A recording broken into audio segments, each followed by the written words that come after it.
1 in 36 children in the U.S. have autism. That's increased from 2018 when 1 in 44 children had it, and now doctors are seeing a new trend. More adults are wondering if they have autism. 10 on your side's Ashley Knight is here with why so many more adults are asking to be tested. Ashley. Well, Aisha, Tom, doctors usually screen children at 18 and 24 months old. However, some slip through the cracks, often resulting in frustrated adults looking for answers. Both of Dina Morris's sons have autism. Her oldest, Daniel, was diagnosed at age 2 and is considered an extreme case. Her other son, Dion, was diagnosed when he was 22.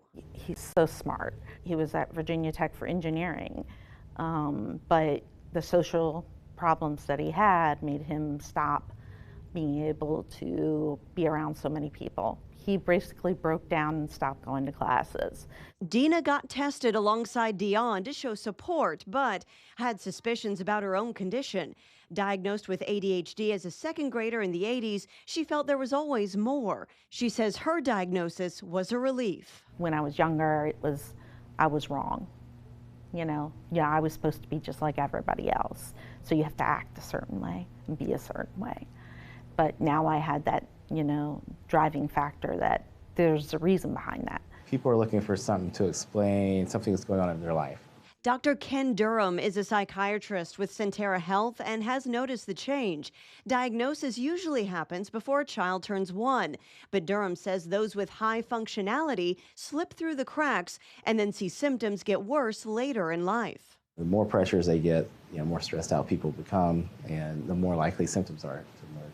Dina started noticing her OCD symptoms at 28. We bought a house that had, pine needles galore out back, and I was raking the pine needles. I was obsessed with it. I was outside till 16 hours, and it was still dark outside, and I was still doing it. My hands were bleeding. Medication has helped, she says, along with therapy. Now, a recent study shows more people being diagnosed with autism as adults. The greatest increase was among those ages 26 to 34 years old, showing a 450% increase over 11 years.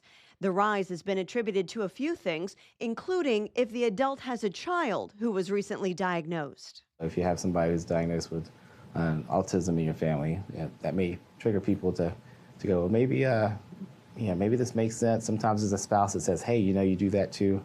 Another reason behind the delayed diagnosis is an increased awareness thanks to social media. And I think the exposure to social media has really kind of opened people's eyes to, well, maybe this is something that I have that's going on with me. No matter what triggers your curiosity, though, Dina says she hopes others with questions will get the answers they need. It was definitely a relief. It was definitely I knew that, but now I can do something about it. Doctors say it's better to get tested and know now than to ignore it or try to hide it, because then you're not getting the help you need. You can start by talking to your primary caregiver. We have more on the study and the symptoms of autism over at wavy.com. Ashley Knight, 10 on your side.